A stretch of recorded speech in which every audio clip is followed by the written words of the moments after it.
What's up, YouTube? It's your boy, it's your homie, FuturisticMike, and I'm back with another Power Book 2 Ghost video if you're new. Now, this is going to be the review and recap for Power Book 2 Ghost Season 1, Episode 7. If you're a fan of Power, if you love Power, hit the like on this video. If you're new to my channel and this is the first time you're finding me, subscribe and turn on those post notifications so when I post videos on Power Book 2 Ghost, you get them.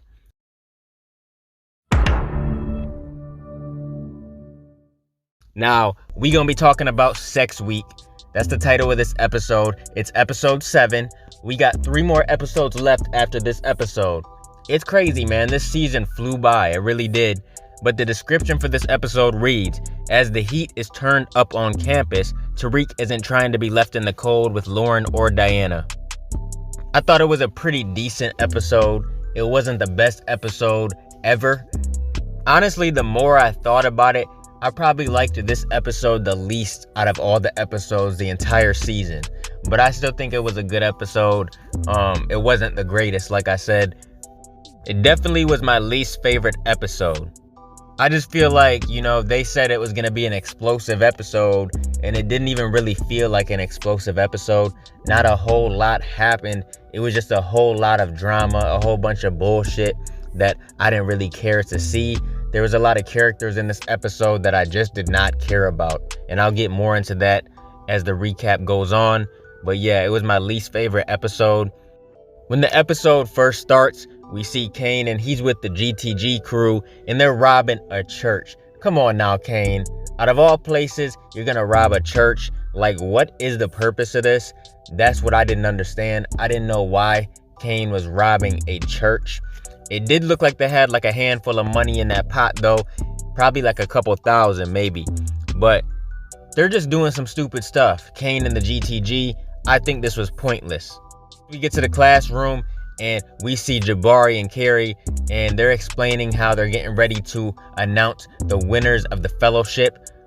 The top 5 winners are going to get the fellowship, and Tariq is depending on getting this in order to graduate early. He can graduate in 3 years instead of 4. This way he can get his father's inheritance so he can take care of his family and get all that money. Now, Lauren Baldwin, of course, she was announced. So I think she was like the 3rd spot or whatever. And then Bruchandria, she got announced as well. And Tariq didn't. And he was pretty upset. So Carrie goes out in the hall when Tariq walks away. And she says, look, Tariq, I know you were depending on this to graduate early. There's probably still something we can do or whatever. And Jabari sees Carrie putting her hands on Tariq, and he did not like this at all. You could already tell from his face that this dude was going to be jealous in this episode, and he was going to be acting like a complete nut. And that's exactly what he did in this episode. And we'll talk more about it. Best believe we'll talk about it, because so far this season, Jabari is my most hated character. I hate this dude. I hate him like how I used to hate Dre. That's sad when you're going into a spinoff with new characters and everything, and you left Power Season 6 absolutely hating Tariq, but now you like Tariq even better than one of the new characters. Like, this dude has to go. He has to. So we get to Brayden and Holly Jr., and Brayden is eating her out, man. He's doing his thing because it's Sex Week. He has to get it in. Tariq walks in and he's like, yo, bro, why is she here? Like, she cannot be here. You knew I was coming back. Brayden was like, oh, I didn't think you were coming back until, and then he looked at his clock and he was like, oh, right now. So Tariq was not happy. He was like, you two look like 2 chicken cutlets laying in the bed. I was so freaking weak, man. That had me laughing like crazy. Tariq really cracked me up in this scene. But Brayden was like, oh, Tariq, you know I got to get my swerve on. It's Sex Week. I feel him, though. I feel him. But Brayden, get Holly Jr. up out of there. She's nothing but trouble. Now we see Jabari go into Carrie's office, and he is talking like he's jealous as hell. He's like, oh, I seen you talking to Tariq earlier. What was that about? What were y'all talking about? And Carrie is pretty much saying, mind your own damn business. And Jabari is trying to sweet talk her, and he's trying to like go out with her and stuff. And she's like, look, we got to keep this strictly business. There's no more of that pleasure stuff. Forget that. She says what you can do, though, is have this stuff on my desk in the morning. Now, when we get to Drew and Diana, of course, Drew is checking his phone and he's looking at a picture of Everett. And then they start talking about Cain because DC Joe, he's going to be coming through with a re-up, and Rico is the one that set everything up. So Monet walks in, and then they're like, look, did you hear from Cain? And Monet doesn't want to hear any of that. Monet feels like Cain made his choice and he's not home, so it is what it is. So Drew is going to be put in charge of doing the re-up, but Diana says she might know where to look to find Cain. So Monet goes ahead and calls Lorenzo, and she's like, look, what did you say to Cain? Because Cain's been wilding out and Monet is not feeling it, and Monet knows what Lorenzo did. She probably knows that Lorenzo put a beating down on Cain and taught him a lesson. And Lorenzo just said that, he told Cain just to respect Monet and follow what she says. And Monet tells Lorenzo not to be doing that no more. Tariq goes to Zeke's dorm, and of course this dude is smashing somebody again. We don't actually see it, but that's what he said he was doing. Tariq had his paper ready for him, and he's like, bro, I cannot be tracking you down. I cannot be coming to find you whenever you need something. Like, bro, you're gonna have to take responsibility for yourself and start doing better. Then Sebastian shows up, and he's wondering why there's so many unauthorized orders on the website or the app that he set up for Tariq. And Tariq tells him that he's gonna get on top of it and he's gonna make it better. This dude Sebastian is just worried about a cut. He just wants his money. He doesn't care about anything else. This dude just seems kind of like a slime ball. But everybody in this show is a damn slime ball, and everybody is grimy in some type of way. So it doesn't even surprise me. Now, Tariq calls Monet about the product because he's out of product. The app is blowing up and he has no product to supply. And Monet tells him that she's having difficulties and she hasn't received anything yet, but the minute she does, that he'll receive it. Davis comes into Sax's office wondering why the hell he isn't picking up his phone calls. So they discuss who they could possibly bring up to the stand to go through with their plan. They name off Quentin Wallace. They name off Elisa Marie Proctor. They say Kate Egan, and Davis McLean was like, oh, the cokehead ex-stripper. I'll wipe the floor with her. But then Sax, he thought of an idea. And next thing you know, we see your girl Paz Valdez. Yes, she appeared in this episode. I think it will probably be the last time we ever see her, but we finally got her back. The last time we seen her was in her single episode. I think she appeared in like 1 or 2 episodes after her single episode, but that's the last time we seen her. They brought back 2-Bit and now Paz. So who else is going to be coming back? If we're seeing all these familiar faces, who the hell else are we going to see? Paz is saying that there's no way she's going to go on the stand and testify. And of course, Sax makes up some bullshit and he's like, look, this isn't optional. You have to do it. If you don't, I'll make sure I find a way to get you up there. She owns her own nail salon and everything now because of the money that she got from James St. Patrick. So she's doing it pretty big and she's living life. Next, we see Diana go to this Breezy's house and she's wondering where the hell Cain is at. And the girl is like, look, Cain ain't here. And Diana was kind of cracking on her. She's like, look, I know the only thing you can afford is that drink in your hand. I know you can't afford that Burberry that you got on. You can't afford none of that. Them earrings, nothing. So I know Cain is up in there because he's buying you all this. So she calls out for Cain, and then here he comes. He comes down the steps. Diana starts talking to Cain, and she says, look, we need you for the re-up. She says if you go back and you prove to the family that you're dependable and responsible and you get along with Monet, that could be your way back in. Cain says that Diana sounds just like Monet, but, he'll do it and he'll think about it and he'll let her know. Next, we see Tasha call Tariq, and she's saying that she doesn't want him anywhere near the trial with everything going on. And he says, like, look, I need to be there. But then Brayden walks in, so he has to go. He hangs up the phone.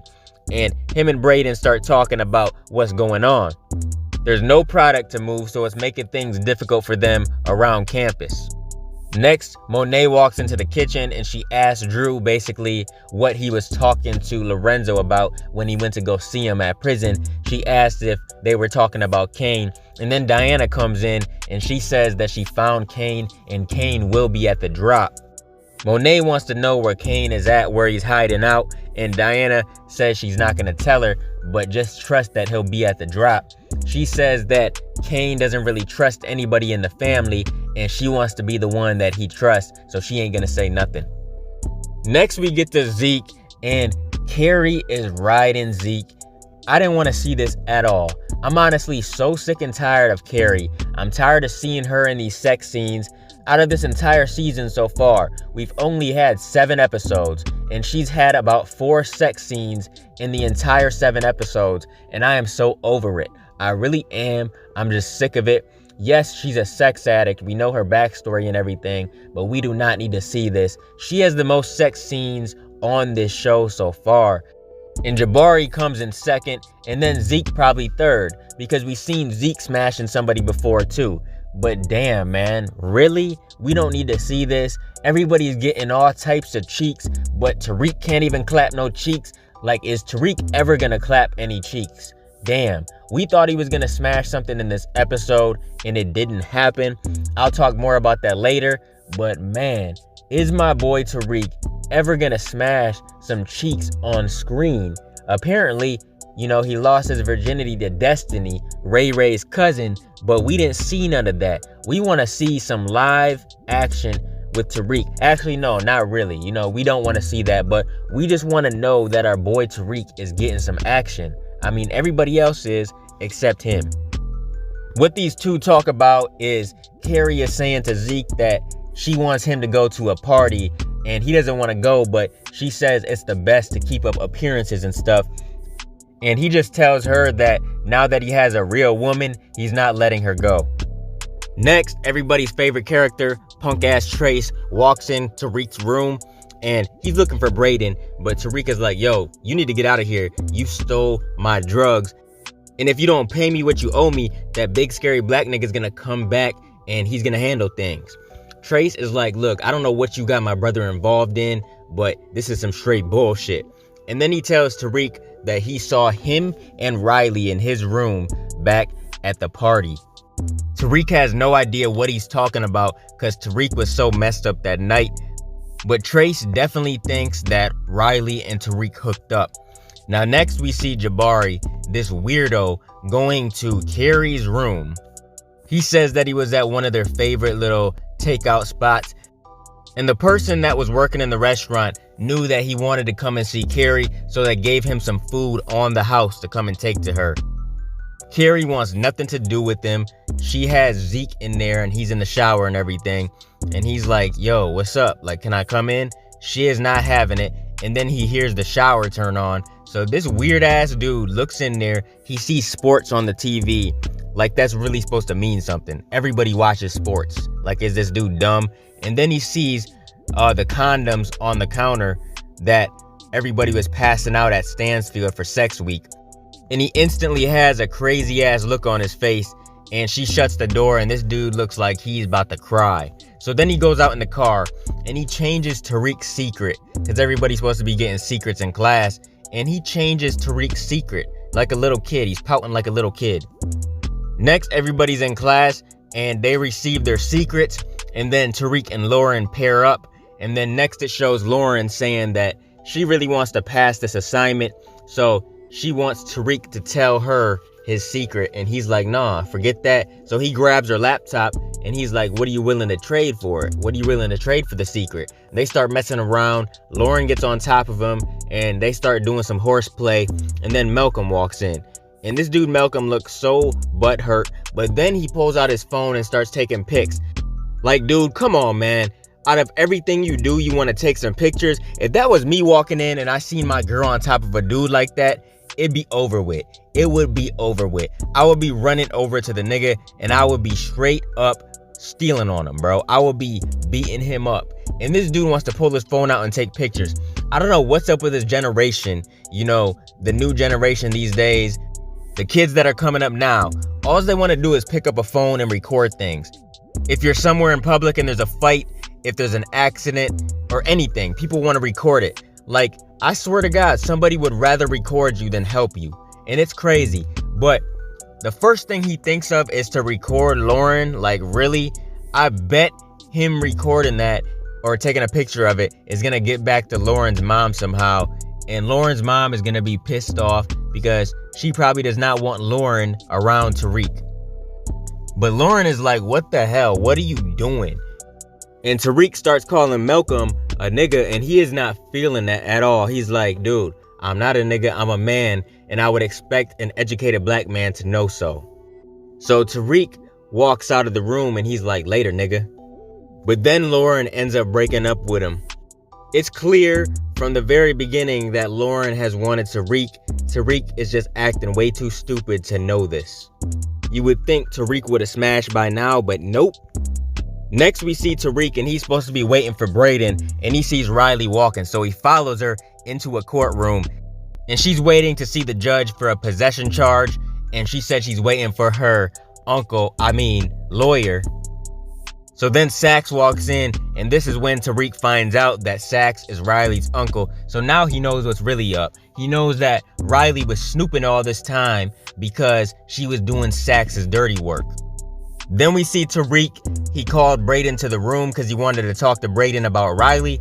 I thought he was going to tell Brayden that Riley was the niece of a cop, but he didn't.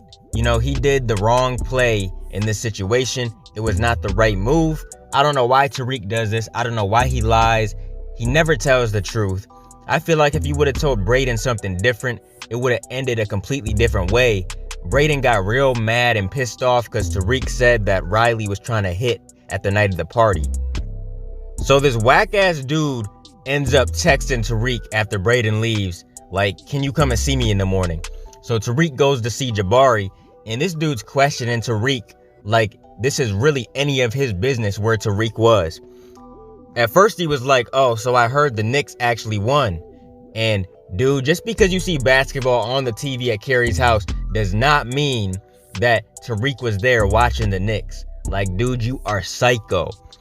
But basically, Jabari was just offering Tariq another chance for the fellowship, extra credit opportunity so he can get the fellowship.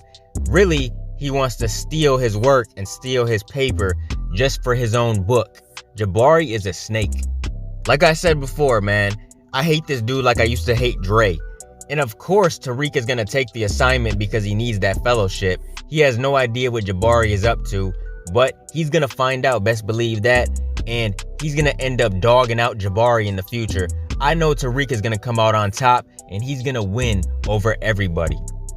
Now we see Tasha and Davis in court. Here comes Sax, and he calls a witness to the stand. And it's no other than Paz Valdez. And Steven Ott is watching Sax like a hawk because of how bad he messed up last time. In this scene, Sax just gets Paz to change her mind about how she felt about, Tommy Egan killing her sister Angela. And Sax really got in Paz's head to go against Tasha. And so Paz agreed that Tasha could be responsible for her sister's death, and she could be the queen pin in charge, calling all the shots. I don't know how Paz could be so stupid because she knows about Sax. She knows that Sax will say anything to get his way. She should have knew better. Next we see Cain, and he's walking to his car, and he gets picked up for the robbery at the beginning of the episode. Then next we see Diana, and she's calling Cain, wondering where he's at. He's supposed to be there for the drop. Then Brayden comes down the steps and Trace grabs him, and Trace tells him that Tariq was telling the truth about Riley trying to hit. Then we see Tariq with Diana because she asked if he could come for the drop, and he gets a phone call while he's with her, and it's Carrie on the phone. But of course, Diana thinks that it's Lauren calling him. She's jealous as hell. She's checking his book bag and stuff, snooping through his stuff, and she finds the little letter that Jabari put for Tariq that a professor was sleeping with a student. And of course, Diana, the way she thinks, she's gonna think that a professor is sleeping with Tariq. Monet's texting Diana like, where the hell's Cain? And she asked Monet if she wants her to come upstairs for the drop. Monet says, no, stay where you're at. So Monet pulls out a gun just in case she needs it, and here comes DC Joe. He comes in ready to make the deal. He's surprised to see Monet because he's expecting Cain. But Cain is down at the station. We see Cain, he ends up calling Officer Ramirez to come and get him because he doesn't know who else to call. Nobody's answering the phone. Then we get to Tariq and Diana, and she's like, is that girl you were smashing in the dorm room calling you? Tariq tells her that it was his professor, and he explains to her that it was Riley in his dorm room and not Lauren, and he was trying to figure out what to do with Riley with a certain situation. And Diana is shocked. She's like, damn, you did keep that low key. And Tariq sweet talks Diana like he sweet talks everybody. And he said, don't think I don't like you, because that's not the case at all. My life is just mad complicated. And then they start kissing. Next thing you know, they hear something popping off upstairs. You know, Monet is trying to make the deal with DC Joe, and she doesn't have all the cash, and he's not trying to give her all the product that she wants. So this dude pulls out like a box cutter, and he tries to fight Monet and cut her and stuff. And next thing you know, you see Tariq and Diana coming upstairs, and then Monet shoots this dude. And then she stands over him and shoots him again. And Tariq and Diana are freaking out like, damn, what are we gonna do? And then Tariq said that he'll help dispose of the body. So Monet tells him to wait for Drew. Next, we see Brayden go to confront Riley, and she's denying everything, of course. She doesn't want to admit to why she was in the room with Tariq. She did tell Brayden that she wasn't trying to sleep with him and she would never do that, which is the truth, but she was still doing some sneaky stuff, and she wouldn't tell Brayden the exact reason, so he broke up with her. Next, Drew and Tariq are disposing of the body. They're putting it inside of a truck. Drew tells Tariq to hold the body so he can shoot it through the window, and Tariq is like, nah, let me do it. And Drew is like, man, you probably never shot nobody, huh? And Tariq didn't say nothing, so Drew took that as he never shot nobody, but that definitely is not true. Tariq has shot and killed 2 people. Drew doesn't know this, but then Drew shot this body through the window, and blood splattered all on Tariq's face. Next, we see Ramirez got Cain from the station, and then Cain pretty much turns on his family and tells Ramirez that Monet is changing everything in the business and that she's working with Tariq. Monet is talking to Diana about why Cain didn't show up to the meet, and then here comes Cain and Ramirez. They're walking in. Ramirez is asking if Monet wants him to do anything, and she is being cold towards him. She tells him, nah, she's good, and that Tariq is helping Drew take care of the body. So then Cain looks at Ramirez like, look, I told you so, because he already told Ramirez that Tariq is involved and Monet has Tariq doing a lot of things. He also told Ramirez that Monet doesn't need him anymore, and she's probably going to cut him out of everything. So I think he starts to see this now. So Cain and Ramirez are probably going to team up in the future. Next, we see Lauren waiting at Tariq's dorm for him, and I'm just going to say that little one piece that she was wearing, that was one sexy ass piece right there. But she goes in the room with Tariq, and she tells Tariq that she broke up with Malcolm, and she says, now that me and Malcolm broke up, we need to talk about some things. So she starts kissing him, and she starts taking off her clothes. I'm thinking that it's going to go all the way. I'm like, damn, my boy's finally going to get some. He's finally going to clap some cheeks. And of course, it didn't happen. He hurried up and changed the subject. He was like, look, a professor is sleeping with a student. And she's like, hold on, what? And he gave her his secret, and she seen what it said. And he was like, that's what you want, right? That's what you're here for. And she's like, really? That's not what I'm here for. But for you to even think that, that's crazy. Tariq said you just break up with your boyfriend, and then out of nowhere you start acting different. I don't even know you. And then Lauren is like, look, maybe I don't even know you. And she was salty and she walked out. Lauren was trying to get smashed. She was trying to get her some, for real. And it was sex week too, and she still didn't get none. It wouldn't surprise me if she left that dorm room and went to somebody else and got smashed. But when Lauren leaves, Tariq takes his jacket off, and he has blood all over his shirt from moving the body. Then we see all the winners for the fellowship take their secret to Carrie, and Lauren does not look happy at all. She looks pissed. She definitely needed her some, and Tariq disappointed, so she should have called me. But she gave her secret to Carrie, And of course, Carrie looked shocked, and she still said that Lauren was gonna get full credit for the assignment. Then we see Davis bust into Sax's office while Sax is eating. He's pissed off because of how Sax came at Paz and made Paz change her answers and everything like that. Davis is pissed off. One thing I want to say about this scene is this is so unrealistic. Davis would not just be able to come up in Sax's office like that.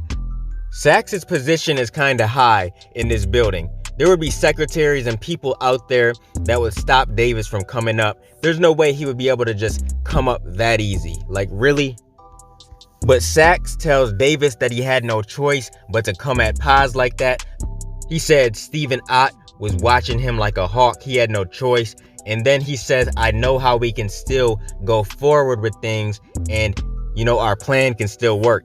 And then he pulls out a folder with Epiphany in it. So now they're going to put Epiphany on the stand. And who knows if she's going to crack. She actually might. She can definitely come out and say that Tasha was moving weight at her daycare. Next, we see a call between Lorenzo and Monet. And Monet tells him not to be doing the things he's doing no more. That she's going to handle things from now on. Because Cain is getting out of control. And she's out there in the streets and he's in there, so she needs to handle things. Then we see Jabari go to meet with Carrie. He's like, oh, you want to meet with me now, huh? And he comes out with it like it's nothing and says to her, so you sleeping with Tariq? And she says, really? I'm not sleeping with Tariq, but this little note that you wrote, I can flip it on you and tell everybody that you were sleeping with your student. So it's going to go back and forth with Carrie and Jabari. It's going to be Carrie versus Jabari going forward. I do not see these two sleeping together ever again. Carrie has Zeke now, and Carrie can get any dude she wants. She's a sex addict. She can get whoever because she's a beautiful woman who would not lay down with her. You know what I mean? So I think it's over with between her and Jabari. And honestly, one of these two might end up hurting each other really, really bad. I think it's going to be Carrie hurting him in self-defense because this dude seems crazy as hell. He seems psychotic. Then we get to Tariq and he's typing up that paper that Jabari wanted him to type. And Brayden walks in and says, look, you were right about Riley. I talked to Trace. You were right. And I broke up with her. And Tariq is glad to hear that. So going forward, these two relationship is going to get even better. I love the relationship already. They're the bestest of friends. But Tariq needs to start being more honest. Brayden is more honest with Tariq than he is with Brayden. And Tariq needs to stop that. Now, lastly, we see Paz go to visit Tasha in jail. And Tasha is like, come on, man. You know how Sax is. He was saying that just to flip you, to go against me. And Paz asked Tasha if, she was playing her the whole time and she was just saying what she wanted to hear. And Tasha's like, look, no, it wasn't like that. And then Tasha tells Paz that she really, truly did not kill James. And Paz is like, but you know who did, right? So basically they had a really good conversation. And Paz says, if you really didn't do this, find a way to get yourself out of here. And then that's the end of the episode. Like I said, this was my least favorite episode of the season so far. I think episode 8 is going to be pretty intense. It's going to be pretty lit. But for some reason, I didn't care for this one as much as I cared for all the other ones. They said it was going to be an explosive episode online, but it just wasn't that of an explosive episode to me. I think it could have been better. This was definitely the weakest episode out of every single one. But what do you guys think? Did you guys like this episode? Comment down below in the comment section and let me know what you thought of this one. What do you think's gonna happen next? What are your theories, thoughts, predictions, and everything else? Comment down below in the comment section. Comment some theories so we can talk about it. But let me know everything y'all think about this episode and what do you think's gonna happen next. Keep supporting your boy, and I'll be continuing to bring y'all Power Book 2 Ghost content in the future. Make sure you guys like, comment, and subscribe, and smash that notification bell so you can never miss a video. Hope you guys enjoyed the video. Let me get out of here, y'all. It's your boy FuturisticMike, and I'll talk to you on the next one. I'm out. Peace.